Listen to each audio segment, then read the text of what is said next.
if somebody's trying to woo me to be a customer and it's hard for me to even be in a place where they can woo me, like, please help me help you take my money, please.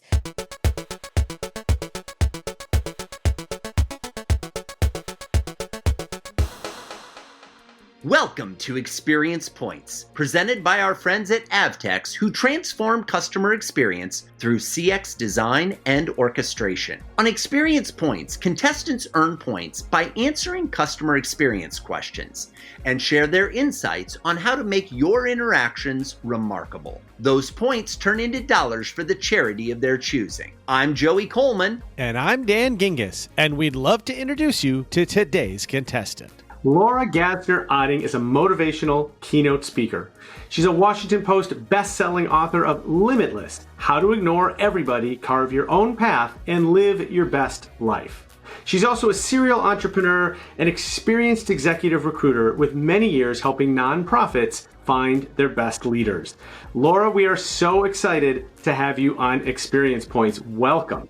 I'm so excited to be here. Oh, Laura, we are thrilled to have you back again for more Experience Points fun and games. You've had the chance to speak on stages around the world. I'd be curious, what's one thing that you've never shared with an audience before? Maybe something that would be special for our Experience Points viewers and listeners to be the first to know. Oh gosh, I mean, I haven't shared yet that I'm working on another book. Ooh, do tell us about it. So it's going to be called Wonder Hell, and it's all about that moment where you're working on something and it's actually starting to work. Like, people are buying your product, they're buying your book, they're reading your blog, they're listening to your podcast. It's like, it's working, and you're like, this is amazing, it's humbling, it's wonderful. And also, I've never been so exhausted and stressed and anxious in my entire life. It's kind of hell.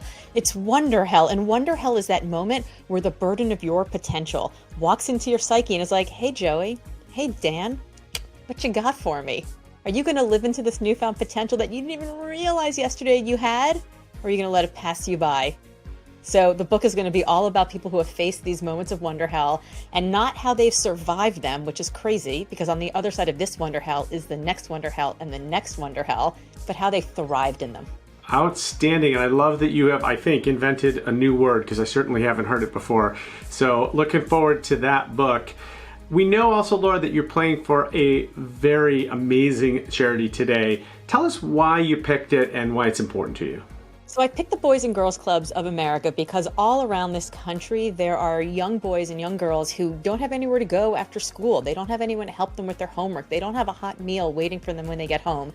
And we know that the secret to being the most limitless version of yourself, the most successful version of yourself, is having all those building blocks. And so the Boys and Girls Club exists in communities all around our country as a second home for these young men and young women as they are figuring out who they are and what they can be.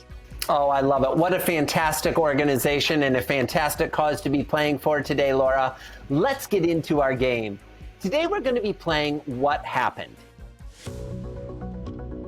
In What Happened, listen to the first half of a real customer experience. Choose between two possible endings to complete the story. Answer correctly for 200 experience points. You will have the opportunity to earn an additional 50 points for each insight you share from your own experiences. Let's earn some money for the Boys and Girls Club of America. Are you ready to get started? I'm ready. Let's go. Laura, here's the beginning of the story. Scott tried to RSVP for a free webinar, which was ironically about customer experience, but he couldn't find the registration link on the landing page. After lots of scrolling, he found it. The sign-up form had a few required entries and then a bunch of optional ones. He completed the required fields and one or two of the optional ones. What happened? Here's option one for what happened. He couldn't submit the form due to an error saying that he hadn't completed all of the optional fields. He entered in gibberish and hit the submit button. He received an on-screen confirmation message, but no way to add the event to his calendar, so he created a manual entry on his own.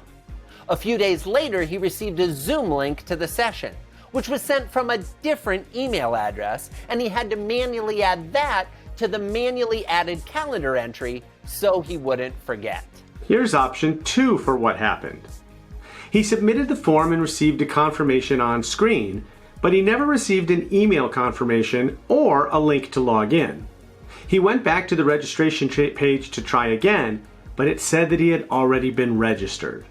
He couldn't find any customer service contact information, and a tweet to the event's organizer went unanswered. He ended up missing the webinar. So Laura, you've heard 2 pretty horrible options for what happened. Which of them do you think is what actually happened to poor Scott? Was it A, he had to do it himself and get everything put onto his calendar manually along with Zoom links that came from different emails? Or was it B, he never actually could get himself registered and had to miss the webinar? So I'm going to go with 1A, the DIY webinar. And the reason I'm going to go for it is because if I were in the situation for 2, I never would have gone back to the registration link. I would have just said the hell with it and moved on. So I'm going to say 1.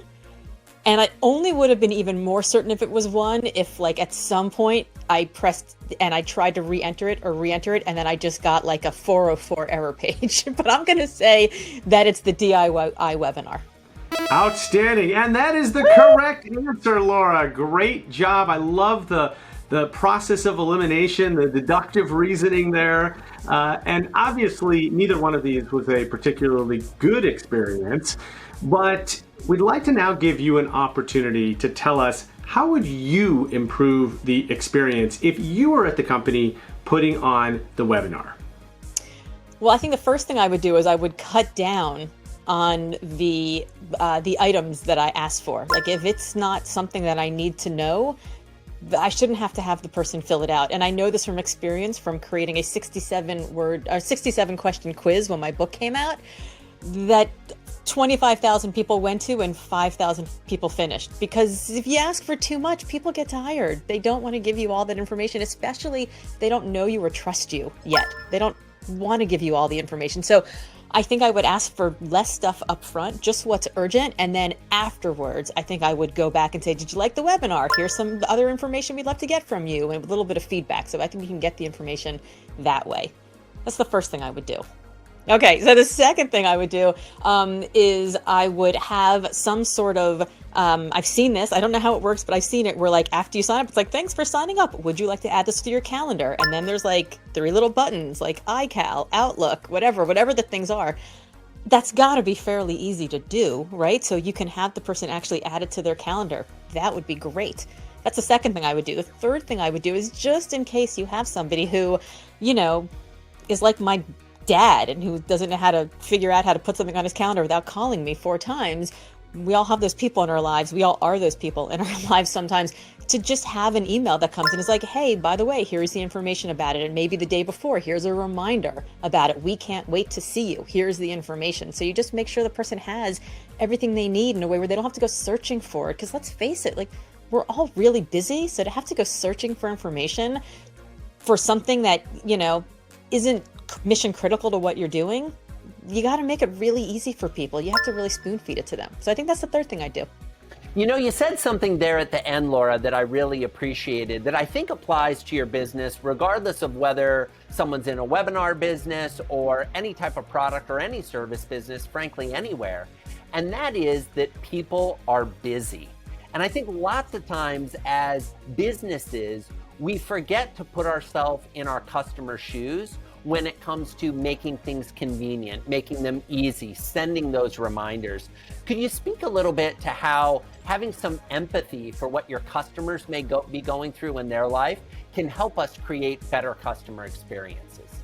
Yeah, I think anytime I have anytime I interact with any business who understands that I'm busy, that I'm probably doing this from my cell phone while I'm waiting in carpool pickup line or whatever the case may be, like I don't have the flexibility all the time to like use my mouse and cut and paste and put things in different places and have 6 different windows up.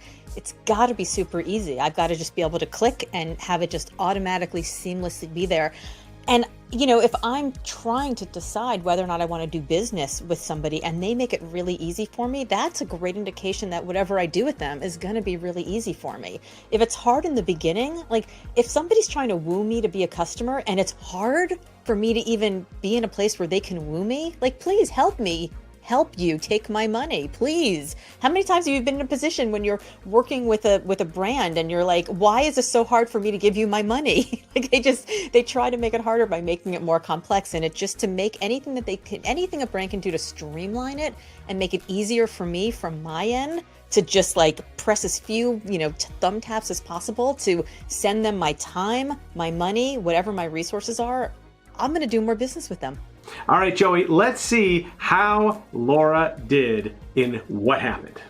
Well, in this game, guessing correctly what happened earns you 200 points. And Laura knew what happened. Laura also had a number of great insights during our discussion, and those insights are worth 50 points each. When we add up Laura's great ideas, she earned an additional 300 points. When you add those two scores together and convert them to dollars, Laura earned a $500 donation to the Boys and Girls Club of America. Congratulations, Laura. Fantastic. Congratulations, Boys and Girls Clubs. That concludes this episode of Experience Points. Check out more games with Laura and our other celebrity contestants at experiencepointsgame.com. That website again is experiencepointsgame.com. We'll see you soon for more examples of remarkable experiences on Experience Points, brought to you by Avtex.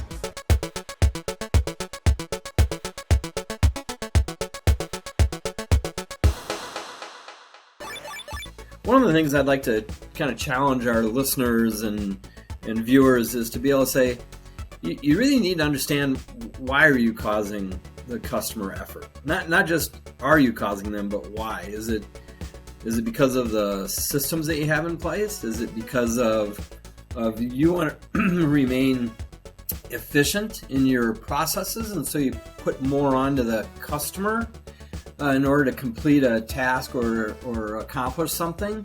Is it around kind of people and departments and silos that have been built? So I think there's a number, as we do our work with customers and looking at various pain points, especially around effort, we see things all the time that have to do with internal, sometimes arbitrary policies or procedures or processes, or the way systems are designed that really creates the effort. And that's why customers tend to tap out, especially if that effort is early on in the process. Well, I think that early on in the process point that you just talked about is one of the interesting things that she called out, that we don't necessarily have at the front of our mind when we leave an experience that's a little bit wonky, right? I'm got kind of a bad habit of just buying stuff that I see on Instagram, right? Because it's I'm a marketer. I love good advertising, and I love if the product's front and center and it's something cool, I'll buy it. But if they take me away from that medium, if they ask me to enter a whole lot of information, if the sizing of things is kludgy, I'm also very quick to abandon that.